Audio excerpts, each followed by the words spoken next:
কৃষকের যে ফসল, অনেক ফসল ক্ষয়ক্ষতি হচ্ছে। এখন যারা বাড়ি আছে, বাড়িতে পানিতে তলায় যায় এবং এটার জন্য অনেকবার প্রতিবাদ করা হয়েছে। এই প্রতিবাদের জন্য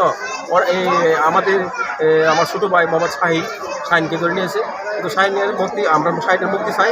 আর ব্যাপার হলো যে পানির জন্য মানুষ যে ভোগান্তি করতেছে এবং ফসলের ক্ষতি হতেছে, এই ক্ষতির যাতে একটা ব্যবস্থা করা হয়, ড্রেনের একটা যাতে ব্যবস্থা করা হয়, এটি পাবলিক এবং শাহিনের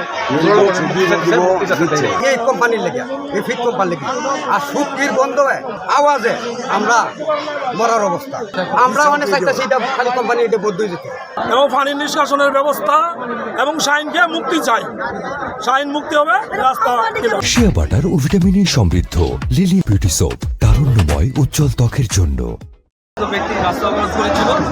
আমরা প্রশাসনের প্রধান কর্তৃপক্ষ থেকে আসি, আমি উপজেলা নির্বাহী অফিসার, আমার ছেলে এখানে সার্কেল এএসপি, ওসি সাহেব সহ সবাই আমরা আসি এখানে। তাদের সাথে তাদের যেসব দাবি দেওয়া আছে বিষয়গুলো আমরা শুনব, সমাধানের জন্যই আসছি।